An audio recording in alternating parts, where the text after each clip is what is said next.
This is Hurricane Pass. We are doing the Teton Crest Trail. Do you remember the name of this lake, Jeff? No, we'll have to find that out.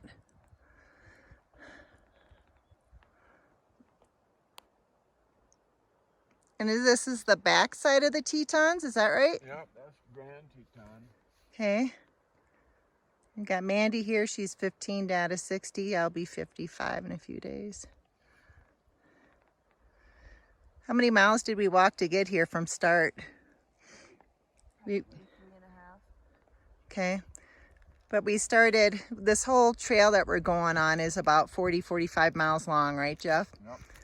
Okay, so we started at Death Canyon Trailhead, went to Lower Granite, and then Upper Granite, and then Death Canyon Shelf, and Alaska Basin. And are we still in Alaska Basin? Oh, we're in the park now. Okay, we're back in the park again. And this is, oh gosh, July 28th, is it? Yeah. Wednesday? Thursday? 2022.